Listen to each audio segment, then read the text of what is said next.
ఎన్నికల నోటిఫికేషన్ వస్తున్న సందర్భంలోనే ఎలక్ట్రో బాండ్స్ పైన విచారణ చేపట్టాలని సుప్రీంకోర్టు ఆదేశాలు జారీ చేసింది. ఈ నేపథ్యంలో ఎలక్ట్రో బాండ్కి సంబంధించి వివరాలు మాత్రం పూర్తి స్థాయిలో ఎక్కడ కోర్టుకు ఇవ్వలేదని చివాట్లు పెట్టిన పరిస్థితి. మరొక వైపు ఈ బాండ్స్ పైన నేను కోర్టుకు వెళ్తాను, కోర్టు ద్వారా మరి దీని మీద సరి అయిన న్యాయం జరిగేలాగా చర్యలు తీసుకోవాలని ప్రజాశాంతి పార్టీ అధ్యక్షులు మరి కేఏ పాల్ అంటున్నారు. వారితో మాట్లాడదాం. సరే, ఈ బాండ్ల విషయం ఏంటి? ఎన్నికల సందర్భంగా ఈ బాండ్స్ బయటికి రావడం జరిగింది. ఎక్కడ కూడా సుప్రీంకోర్టులో సరి అయిన ఎస్బీఐకి సంబంధించి పూర్తి స్థాయిలో ఎలక్ట్రో బాండ్స్ ఇవ్వలేదని చెప్పి చివాట్లు పెట్టింది. మీరేమంటారు?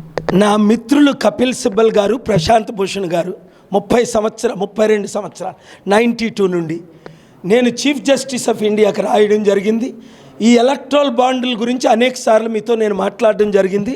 మా ఇద్దరు లాయర్స్ సుప్రీంకోర్టులో అద్భుతంగా వాదించారు. కాంగ్రెస్ అవినీతి పార్టీ అనే కపిల్ సిబ్బల్ గారిని బయటకు లాగే 18 పార్టీలు మేము కలపడం జరిగింది. ఇవన్నీ సత్యాలు.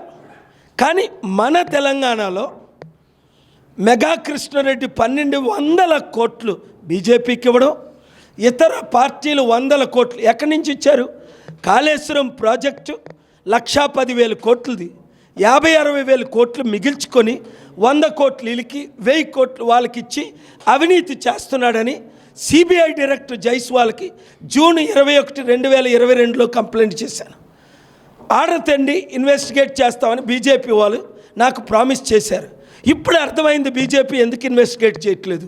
ఓకే, మరి రేవంత్ రెడ్డి తమ్ముడు రాత్రి డిసెంబర్ 12 10 గంటలకు చీకట్లో రేవంత్ రెడ్డిని ఎందుకు కలాలి? ఆయన ఇంటిలో 1000 కోట్లు రేవంత్ రెడ్డికి ఆయన ఇవ్వలేదా?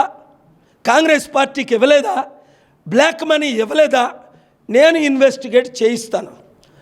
రేవంత్ రెడ్డినే కాదు, ఎందుకు రేవంత్ రెడ్డి తమ్ముడికి నేను మద్దతు ఇచ్చాను సమిటి పెడదామని, రాష్ట్ర అభివృద్ధి కొరకు, అప్పులు తీర్చడం కొరకు.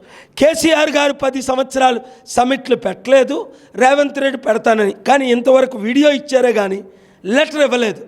సోనియా గాంధీ నన్ను కలొద్దు, సమిట్ డాక్టర్ పాల్ని కలొద్దు, సమిట్ పెట్టొద్దని అన్నారని, మరి నువ్వు మెగా కృష్ణారెడ్డిని డీల్ చేసుకుంటావు, కాంగ్రెస్ పార్టీని గెలిపించడానికి 1000 కోట్ల ఆయన దగ్గర తీసుకుంటావు, నన్నెందుకు కలవు?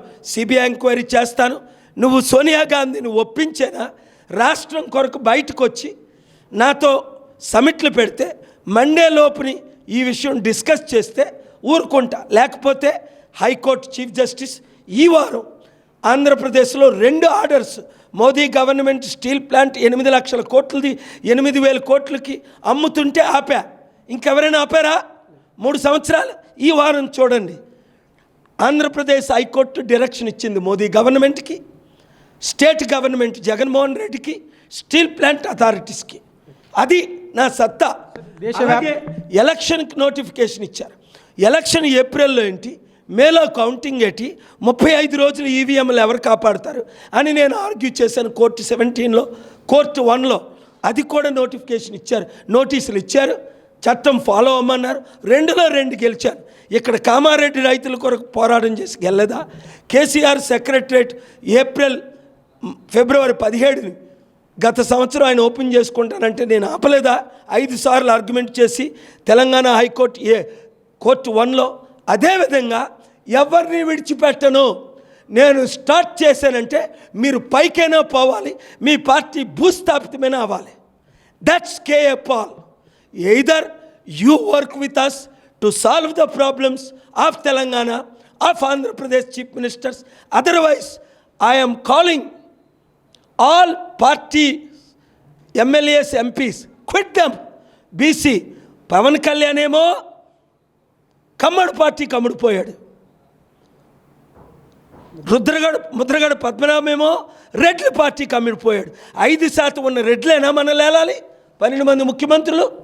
3% ఉన్న కమ్మలైనా మనం లేలాలి, 3 ముఖ్యమంత్రులు. 1/2% ఉన్న వెలమలైనా 2 ముఖ్యమంత్రులు ఏలాలి. బీసీలు 60% ఉన్నాం మనం. నేను కాపుని, బీసీని 27% కాపులు ఉన్నాం. ఏ కాపు అమ్ముడు పోడు. క్యాంపెయిన్ స్టార్ట్ చేశాను.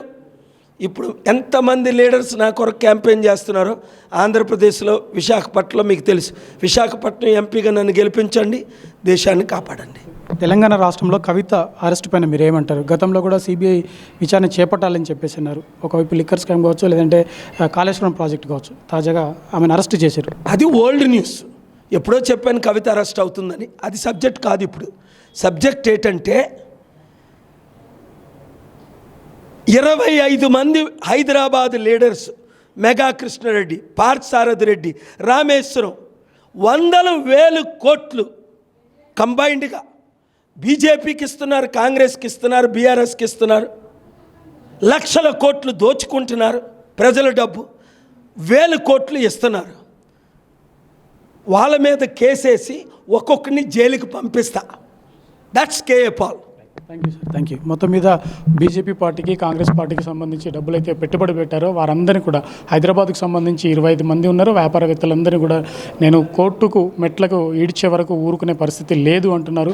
తెలంగాణ రాష్ట్రంలో ఏదైతే సిబిఐ కావచ్చు, లేదంటే ఈడీ హడావుడి చేసింది అదంతా కవిత అరెస్ట్ కూడా పాతది. కానీ కొత్తగా ఇంకా రావాల్సిన వాళ్ళు చాలామంది ఉన్నారు. వారిపైన ఎప్పుడైతే చర్యలు తీసుకుంటారో అప్పుడు రాష్ట్రం బాగుపడుతుంది అంటారు. కెమెరామెన్ రాజుతో మహేందర్, పురా లోకల్, హైదరాబాద్.